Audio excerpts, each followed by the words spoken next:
authentically peculiar,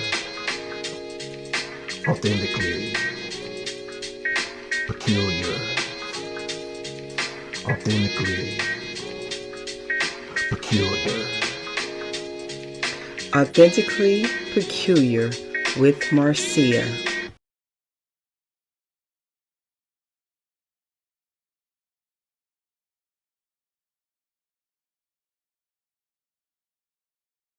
Welcome to Authentically Peculiar with Marcia, Season 3. I am so elated that we are going to be able to interview multiple guests as we are discussing the year of self.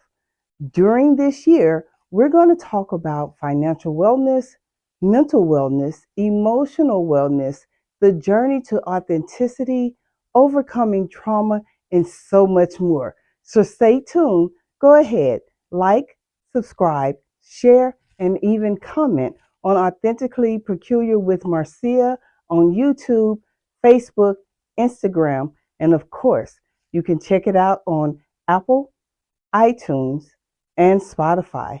Take good care. We'll see you. Welcome back to Authentically Peculiar with Marcia. I'm so elated for season 3 as it has started off with a bang. We've discussed childhood cancer as well as financial therapy and wellness to prosperity. Today, I decided that I wanted to discuss with you the importance on this journey of the year self of how you look at the impact of things from your past. I know that we are in a place where right now everybody is trying to figure out their own identity. Who am I? Where did I come from? How did I get to this place? Well, part of that journey is giving yourself permission to go back in time. A lot of people don't like going backwards because it means that they have to unearth a lot of painful places. They have to begin to address the things that have caused disruption in their lives. They have to confront situations that have left a lasting impact, but they also have to show themselves grace. They also have to show themselves some favor. They also have to demonstrate forgiveness. So let's talk about it. A lot of the things that we have had to embrace from our past was outside of our control. We couldn't control the parents that we have or the families that we grew up in. We couldn't control any associated trauma that we've experienced. We couldn't control the need to be heard and supported and valued. In fact, as a young person, a lot of things were outside of our control. However, those things that were outside of our control have been a dictator to where we are in our adult lives. Oftentimes, people are being stuck in a place from their childhood trauma because their voices were silenced. And everybody's trauma doesn't look the same. I talked about in the session from Financial Prosperity was about the impact of not having the right fitting bras and how that translated into my adult life where I would buy bras like it was a frenzy, like every time a sale was going on, and recognizing that those little situations that someone else may not take it that seriously, how it impacted me and how it drove me to spaces of spending money really unnecessarily. As we go through this year of self, it's going to be very important to go back in time to find out where your ouch moments are. Well, what are ouch moments?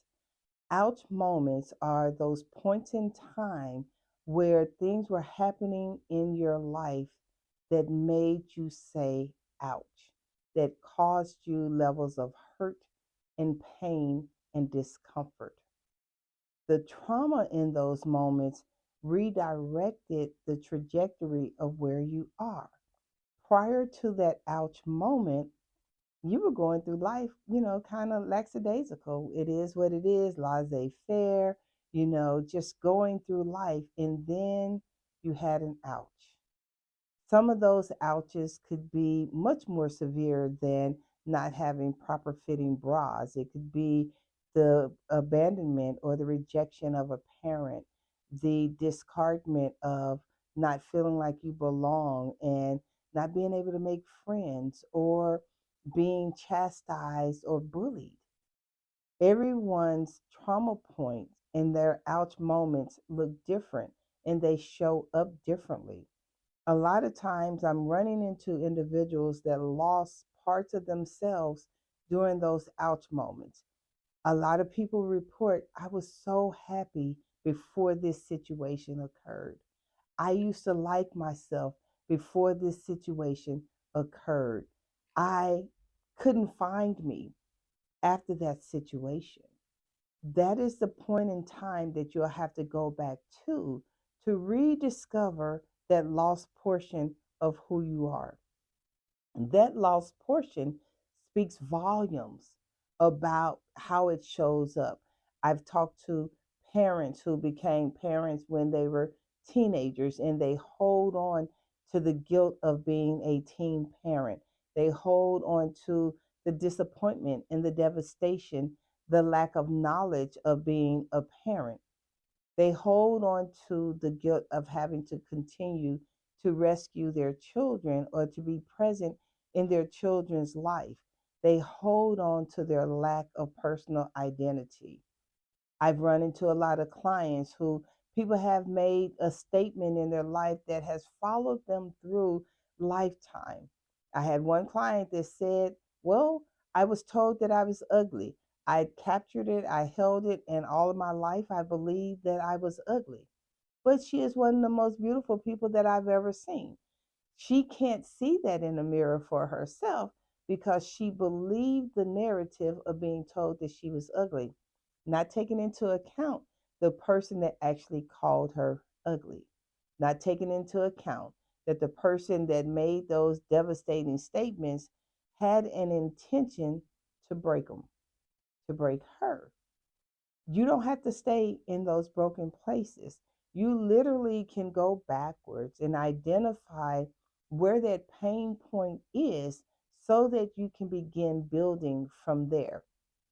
You can give yourself permission to say, well, no, that's not who I was then or who I am now. Oftentimes, as we're going through this year of self, forgiveness comes up.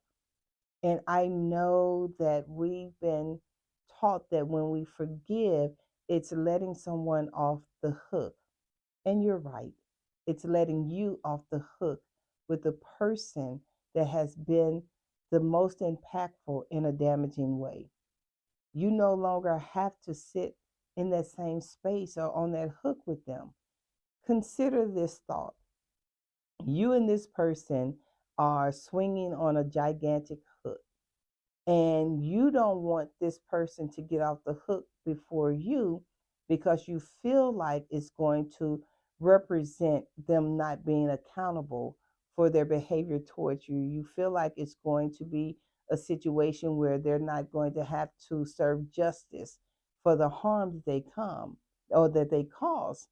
However, with that hook swinging situation, you're on the back end of the hook. And the only way that you can get off is if that person gets off first. You giving them permission to get out of your space, to get off that hook, to get off your mind and your thoughts and your actions first is actually freedom for you.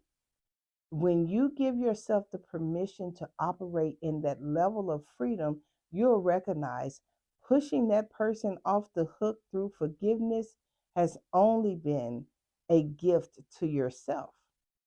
The reason why that is valuable is as long as that person resides on the hook with you due to a lack of forgiveness, they're still very much in control and empowered over you. Because every time you have a triggered thought, Every time you have a triggered situation, you go right back to that hook. You go right back to that same space of anger and frustration and animosity. Why do you want to keep giving someone that? Why do you want to keep giving them permission to hold you hostage in a situation that they've forgotten about, that they won't take accountability for, that they won't own? I know that in this space of forgiveness, we often want individuals to take on responsibility and accountability for who they are and what they did in our lives. So here's the question that I often ask my clients. So what if they don't? What if mom and them, dad and them, auntie, uncle, auntie, cousin, sibling them, strangers and them, past friends, bullies, and all of those different thems that come up in our lives, what if them never take accountability? Do you really want to live the remainder of your life on the same hook with them? Do you really want to be in a space where they get to control your happiness from this point forward? Do you really want to honor yourself with them in your presence? Giving them that level of control and presence in your life is only harming you. It's only causing issues within you. How often have you been in a place where either a trigger or the person, let's say a mom or a dad, is in that same space and they seem happy? They seem like nothing has ever happened. They seem like, they are the best living thing, and you have all these people standing around and acknowledging them and giving these votes of confidence and hoo hoorah and all that kind of stuff. And on the inside, you're torn up. You're wrestling with the fact that I cannot believe these people don't see this person. Here's the thing: whatever harm that they've caused you, they either won't acknowledge it, won't accept accountability, or don't believe that they've harmed you. In all of which, that's okay for them, because their conscience has to do what their conscience needs to do. What you have to do is decide how much of that you're not going to allow to be a part of you. You have to decide for you that your peace has to be more than where you are of keeping them on the same hook with you. As you are going throughout different life phases, I want you to kind of go back and think about from the time that this person caused whatever oops it is in your life, or whatever ouch that is in your life. How is it showing up from that point to now? Are you easily irritated? Are you frustrated? Are you just over it? Are you finding yourself in places of sadness and anxious and just can't sleep, can't really achieve your goals, or an overachiever because you're internally trying to make yourself be more than what that ouch moment said that you could be? At what point do you get off the hook? At what point do you regain an identity not based on your ouch? So many people are going throughout this world living in that ouch space, that space that is saying to them that you're not enough, because that's the narrative that they've told themselves. When the absolute truth is, you are enough because you're still here and you were created to do much more than where you are right now. What's stopping you? Why does your ouch get to continue to bleed over and over and over? And all you tend to do is wipe it up, put a little ointment on, maybe a band-aid or a bandage, cry a little bit because it stings, go on about your way until you bump into your next trigger. unmasking that ouch. Giving yourself permission to heal does not indicate that you're weak. Forgiving the person that created the ouch in your life does not mean that you're weak. It actually means that you're strong and that you desire to make you a priority in your life. When you don't make yourself a priority, how then can you heal? How can you change the way you respond to things? How can you look at things differently? As Danielle and I were discussing financial wellness and understanding money from a mindset, not just a spending, but more from a mindset, it made me confront what I needed to let go in order to utilize the finances in my life effectively. Those can be some tough spaces to be. Say, for example, you are an individual that everybody in the family counts on mentally, physically, financially. The only time they reach out to you is when they have a need. And here you go running to always answer the need. And after you answer the need, you're empty. Why do you want to keep doing that in your life? What is it that you're looking for? Are you looking for validation? Are you looking for acceptance? Are you trying to people please? What is it that your actions is saying to others is okay to live in your space? Is your messaging of always running to wherever people are, saying to people, it's okay to treat me like this. It's okay to not always show up. It's okay for me to not always be in a great space. It's okay for you to treat me like I'm nothing. As long as you allow me to be in your space, that's really a bad place to be in when you begin to think about, I am giving people permission to treat me bad just so that I can be in their space. Here's the key. What do you need in order for you to be at peace with yourself? That in itself speaks volumes. That is the question that you would want to ask yourself. What do I need to be at peace with me? What does peace need to look like for you? What do you need to do to capture that peace? I shared with a client that until they are really ready to make themselves a priority and move away from the lie that they've told themselves that their only value on this earth is taking care of others and ignoring themselves, they're not ready for therapy. And I said, and I can't be your therapist if we're not going to make any movement. Because here's what the truth is. You can come to therapy. If you're looking to have a therapist that just kind of applauds, whatever's going on and nods their head and things of that nature, how is that advantageous for you? How is that going to help you change? You want to be able to identify the areas in your life that's making you feel miserable. You want to identify the areas in your life that's not allowing you to live your absolute best self.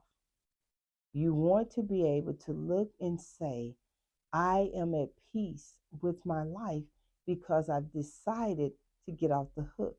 I've decided to address my ouches. I've decided that my stock value has gone up. I have a sign on my desk that says, know your worth and then charge tax. A lot of times people have a tendency to treat you like a discount because you haven't identified your value. A lot of times people will move in a manner of a place of disrespect because you haven't identified the importance of your value. Most of the reason why you hadn't identified that importance, no one ever gave you permission to check in with it. So here's your permission. You need to identify who you are for you, not because you're needed. And I share with another client, oftentimes, especially women, die of a premature death because they're no longer needed or they no longer feel needed. Is that your life? Is that how you're moving? Or are you actually self sabotaging yourself in order to say that you are needed? Are you killing yourself softly? You know, because you are so busy chasing others' value of you and validation of you. You have to know your worth and you have to charge tax, because when you do that, you're literally telling people how to treat you. In order to be successful in the treatment of who you are, you have to do a self assessment. Where am I hurting? It's kind of like going to the doctor and being able to sit down and say, I'm not sleeping well. I've had headaches for this number of days, or this food aggravates my stomach, or this does this that triggers me and it causes me pain. You literally have to sit down and do a mental assessment from head to toe to identify who you are. Then you have to begin to look at, well, what are my strengths? How do I represent my strongest self? Do I represent my strongest self? Am I suppressing my strongest self because I want others to see me? I want others to validate me. I want others to support me. If you're in that suppression stage, you're doing the disservice to who you actually are. Another question you can ask are, what are my areas of improvement? What do I feel like I need to improve for my best self? Most often, I hear people say, I need to learn how to say no. I need to make myself a priority. I need to love me more. So, those are really top tier self improvement areas. You never hear me say, what are your weaknesses? Because I don't like the negative connotation of weak. Because the moment that weak, that word weak gets thrown around, people begin to knock themselves down. They begin to devalue who they are. So you'll never hear me ask or suggest to check in on weaknesses. You'll always hear me ask you to check in on your areas of improvement. Another assessment, how much do you love you?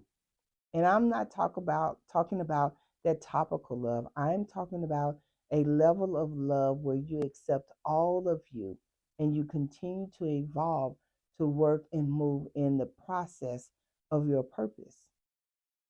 Do you really love yourself in a manner where you're no longer sabotaging who you are trying to get someone else's attention?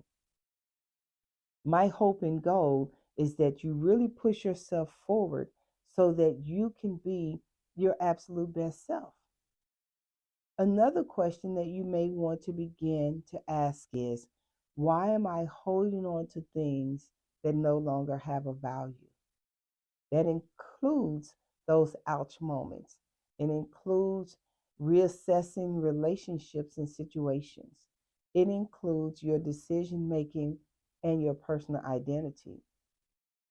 How many times have you sat down and stopped and asked yourself, well, who am I actually?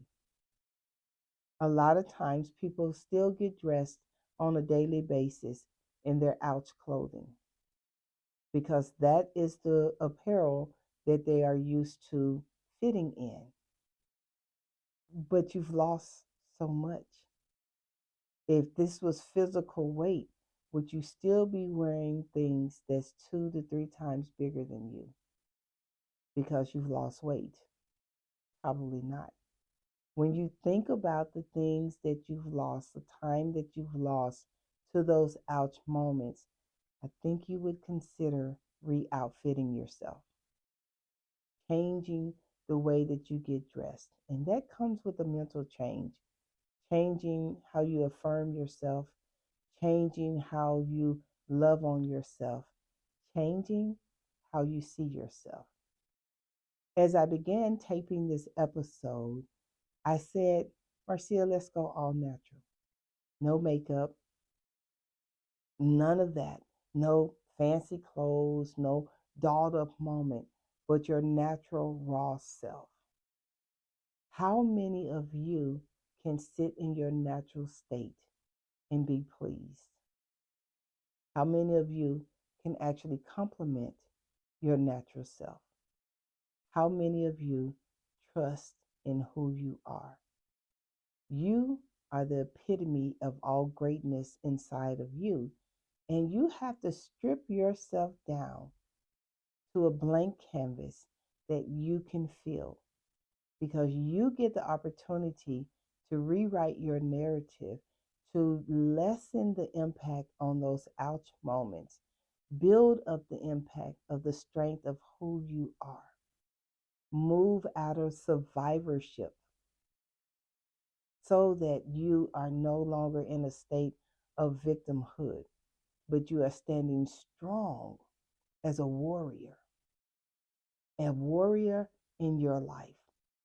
You deserve all the absolute greatness that's coming to you. And being able to walk in that, you want to begin to identify the parts of your life that you need to build up, that you need to hold on to, that you need to change for your absolute best self. So as you go through these moments of identifying your ouches, offering levels of forgiveness, don't forget to show yourself some grace. You deserve that. Thank you so very much for continuing to support Authentically Peculiar with Marcia. Don't forget to like, subscribe, and comment. Your comments really help me to continue to push the content and recognizing what people may need. I hope and continue to be the absolute best voice of motivating those to be themselves. You are great in who you are. Have a great day and see you on the next episode. Take good care. Thank you for listening to Authentically Peculiar with Marcia. Follow us on your favorite streaming app.